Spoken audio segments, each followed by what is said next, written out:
இந்த வீடியோவில் நம்ம என்ன பார்க்க போறோம்னா, தனுசு ராசிக்காரருக்கு தமிழ் புத்தாண்டு 2026 எத்தகைய ஒரு ஆண்டாக இருக்க போகுதுங்கிறது நம்ம பார்க்க போறோம். ஏப்ரல் 14 2026 பிறக்கும் பொழுது நமக்கு பாருங்க, தனுசு ராசிக்கு குரு 7ஆம் இடத்திலே இருக்கிறார், சனி 4ஆம் இடத்தில் இருக்கிறார், ராகு 3ஆம் இடத்திலும், கேது 9ஆம் இடத்திலும் இருக்கிறார். இந்த ஜூன் 1ஆம் தேதி என்ன நடக்குது? குரு பாருங்க, 7ஆம் இடத்தில் இருக்கக்கூடிய குரு 8ஆம் இடத்துல உச்சம் பெறுகிறார். அது நல்ல ஒரு பல மாற்றத்தை கொடுக்கக்கூடிய ஒரு பயிற்சி. ஏன்னா 7ஆம் இடத்தில் இருக்கக்கூடிய குரு 8ஆம் இடத்துல அஷ்டமத்துல மறைந்தாலும் உச்சம் பெறுகிறாருங்கிறதுல ஒரு நுணுக்கம் இருக்கு. ஸோ 8ஆம் இடத்துல இருக்க குரு பார்த்தீங்கன்னா 2ஆம் இடம் தனஸ்தானத்தை பார்க்கிறார், 4ஆம் இடத்தை பார்க்கிறார், அதே சமயத்துல 12ஆம் இடத்தையும் பார்க்கிறார். ஸோ நிறைய பேருக்கு பார்த்தீங்கன்னா பல மாற்றத்தை கொடுக்க போகிறது. 4ஆம் இடத்துல சனி நீடித்திருக்கிறார். சனியின் பார்வை, குருவின் பார்வை சனி மேல விழுகிறது, நல்லது. ஸோ அப்படி இருக்கும் பொழுது ஜூன் 1ஆம் தேதிக்கு அப்புறம் தனுசு ராசிக்காரர்களுக்கு நிறைய பேர்த்துக்கு இடம் மாற்றங்கள் உண்டு.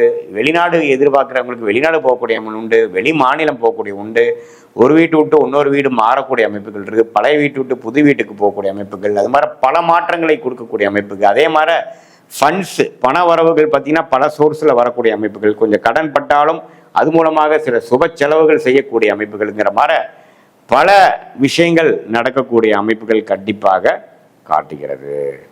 ஸோ தனுசு ராசிக்காரர்களுக்கு ராசி அதிபதியாகிய குரு 8ஆம் இடத்தில் உச்சம் பெறுவது பல மாற்றத்தை கொடுத்தாலும் ஓரளவுக்கு பாசிட்டிவான அமைப்புங்கிறது தெரிஞ்சுக்கணும்.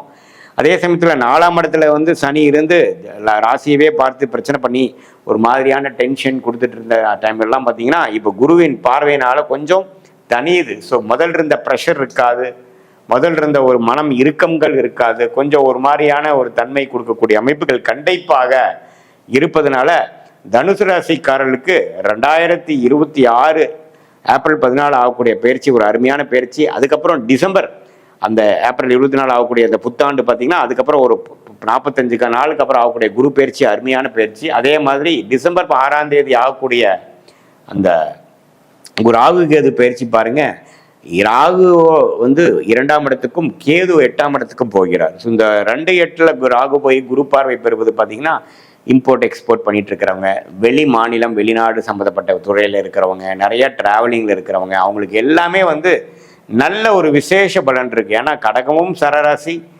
மகரமும் சரராசி. சரராசியில் எப்போ ராகு இருக்கும் பொழுது நிறைய டிராவலிங் கொடுப்பார், இம்போர்ட் எக்ஸ்போர்ட், வெளிநாடு, அந்நிய செலாவணை, அது மாதிரி பல விஷயங்கள், இடம் மாறுது, நிறைய டிராவலிங், வேற மொழி பேசக்கூடிய அமைக்கு போகிறது, அது மாதிரி விஷயங்கள், தொழில், ஷேர் மார்க்கெட், அது மாதிரி விஷயத்துலாம் நல்ல ஒரு முன்னேற்றத்தை கொடுக்கக்கூடிய அமைப்பு கட்டாயம் தனுசு ராசிக்காரர்களுக்கு உண்டு. அதே சமயத்தில் இப்போ இந்த ராகு 2ஆம் இடத்துக்கு வரும்பொழுது பண விஷயத்துல சில டைட் ஆகும், சில நிறைய சுப செலவுகளும் சில சுப இன்வெஸ்ட்மெண்ட், சுப முதலீடுகள்லாம் நம்ம செய்வதனால கொஞ்சம் பணம் இறுக்கங்கள் ஆகக்கூடிய அமைப்புகள் இருக்கு. அதுலக்காக கொஞ்சம் லோன் போகிறது, அதில் கொஞ்சம் ஃபண்டிங் வாங்குறது, கூட்டு தொழிலாக பண்ணுறவங்களுக்கு பணம் பெற்று பண்ணுறது, இது மாதிரி பல முன்னேற்றத்துக்கான மாற்றங்கள் கொடுக்கும். ஆனால் அதில் ப்ரெஷரும் இருக்கும்.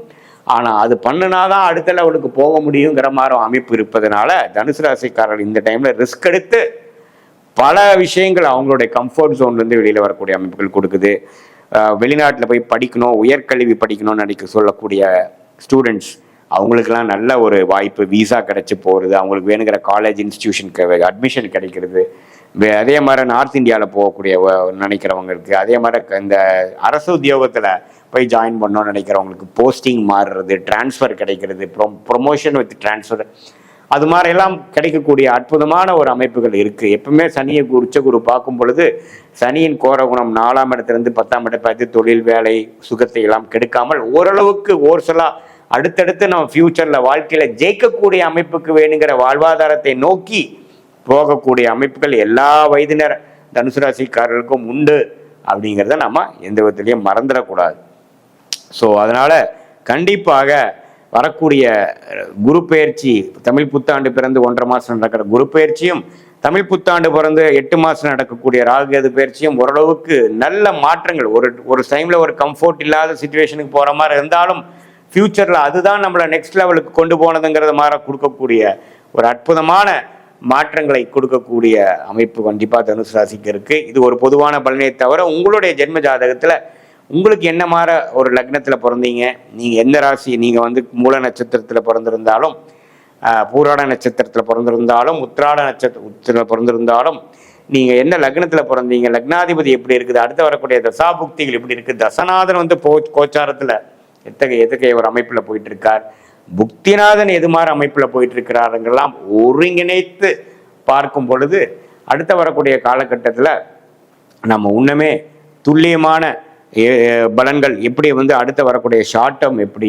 அடுத்த வரக்கூடிய லாங் டேர்ம் எப்படி, இந்த கோச்சாரத்தையோடு சேர்த்து வைக்கும் பொழுது எது மாதிரி திசையில் நம்ம வாழ்க்கை திரும்ப போகுது, எது மாதிரி விஷயங்கள் நமக்கு நடக்க வாய்ப்பு இல்லை, எது மாதிரி விஷயங்கள் நடக்கக்கூடிய அமைப்பு இருக்குது, பிராப்தங்கள் எதை காட்டுது, கல்யாணம் எப்போ நடக்குது, குழந்தை பேர் எதிர்பார்க்குறவங்களுக்கு எப்போ கிடைக்குது, எப்போ வெளிநாடு வாய்ப்புகள், எப்போ வேலை மாற்றம், எப்போ கடன் அடையக்கூடிய அமைப்பு, எப்போ உடல்நல கோளாறு சரியாகக்கூடிய அமைப்பு, இது மாதிரி பல வாழ்க்கைக்கு மிகவும் முக்கியமான சில விஷயங்களை தெரிந்து கொண்டால் அதுக்கு தகுந்த மாதிரி வாழ்க்கையை நாம் வந்து பிளான் பண்ணி அந்தந்த டைமுக்கு வேணுங்கிற உத்வேகத்துடன் செயல்பாடு திறனுடன் நம்ம செயல்படும் போது தேவையற்ற இதுவரை நம்ம பாஸ்ட் லைஃப்பில் செய்த தவறுகளை திருப்பி திருப்பி செய்யாமல் எந்த விஷயத்தை தெரிந்தால் நமக்கு அதுக்கு மாற ஒரு பலனை கிடைக்குமோ அதுங்கிற விஷயத்தை நம்ம காஸ் அண்ட் எஃபெக்ட்னு சொல்லக்கூடிய அந்த விஷயத்தை தெரிந்து நம்ம செயல்படும் பொழுது தேவையற்ற பண விரயங்கள், தேவையற்ற அன்வான்ட் அசம்ஷன், தேவையற்ற போய் நம்ம என்ன விஷயங்கள் நம்ம எதிர்பார்க்கலையோ அந்த விஷயத்தில் போய் நம்ம மாட்டிக்கிறது,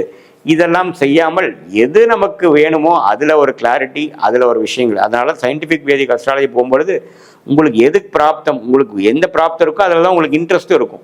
எந்த மாதிரி கிரகம் வந்து உங்கள் ஜாதகத்தில் நல்லா இருக்குது, திக்பலத்தோடு இருக்குது, திருக்பலத்தோடு இருக்குது, ஸ்தான பலத்தோடு இருக்குது, அந்த கிரகத்தின் காரகத்துவத்தில் நீங்கள் போகும்பொழுது அந்தந்த தசை பீரியடில் நீங்கள் ஜெயிக்க முடியும். எந்த மாதிரி தசை பீரியடில் போனோம்னா நமக்கு அருமையான பலன்கள் இருக்குது, எந்த மாதிரி தசையில் நம்ம அடக்கி வாசிக்கணும், எந்த மாதிரி புக்தியில் நம்ம வேகமாக போகலாம் அப்படிங்கிறதெல்லாம் தெரிந்து நீங்கள் செயல்படும் பொழுது தேவையற்ற பண விரயங்கள், தேவையற்ற சமய விரயங்களை தவிர்த்து வாழ்க்கையில் வந்து எதிர்நீச்சல் போட்டு பண்ணின மிஸ்டேக்கே கடந்த காலத்தில் செய்த தவறுகளே அதே சைக்கிளிக்கான பிஹேவியர் பண்ணாமல் நம்மளுடைய மைண்ட் எப்போ நமக்கு தெளிவாகிறதோ எது நமக்கு வந்து கரெக்டாக வரும், எந்த நேரத்தில் செய்யணுங்கிறப்போ நமக்கு தேவையற்ற பேராசைப்படாமல் நம்மளுடைய பிராப்தம் என்னவோ அந்த அளவுக்கு வேணுங்கிற அளவுக்கு நாம் வந்து ஆசைப்பட்டு அதுக்கு தகுந்த மாதிரி நம்ம முயற்சியில் எடுக்கும் பொழுது வீண் விரயங்கள், வீண் விரக்திகள் அது எல்லாத்தையுமே தவிர்த்து நம்மளுடைய பிராப்தத்தை அறிந்து அதுக்கு தகுந்த மாதிரி வாழ்க்கையை சயின்டிஃபிக் வேதிக் அஸ்ட்ராலஜி முறையில் நமக்கு தசாபுக்திகள் அடிப்படையில் எது மாதிரி அமைப்பு வரும்னு தெரிஞ்சு நம்ம செயல்படும் பொழுது தேவையற்ற ஃப்ரஸ்ட்ரேஷன். இப்போ நிறைய பேர்த்துக்கு பார்த்தீங்கன்னா 2 வருஷமாக கல்யாணம் நடக்கலைன்ட்டு பேரண்ட்ஸுக்கு ஒரே பிரச்சனை. எந்த நேரத்தில் நடக்குமோ அந்த தசாபுக்திகள் வரும்பொழுது தான் அவங்க லேட் மேரேஜா ஏர்லி மேரேஜா அந்த சுக்கிரன் சம்மந்தப்பட்ட புக்திகள், திருமண ஸ்தானாதிபதி புக்தி நடக்கக்கூடிய புக்திகள் அப்போ தான் வந்து உங்களுக்கு மேரேஜ் நடக்கும். நம்ம அதுக்கு முன்னாடியே ஸ்டார்ட் பண்ணோம்னா நமக்கு விரக்தி தான் வரும். ஸோ நம்ம காலகட்டங்களை தெரிந்து டைம்லைன்ஸை தெரிந்து ஒன்னொன்று நம்ம செயல்படும் பொழுது எளிதில் வாழ்க்கையில் வெற்றி பெற முடியும். சயின்டிஃபிக் வேதிக் அஸ்ட்ராலஜி மூலமாக நம்ம பலன் பெற முடியும் என்று சொல்ல விரும்புகிறேன். மீண்டும் மற்றொரு காணொலியில் சந்திப்போம். நன்றி, வணக்கம்.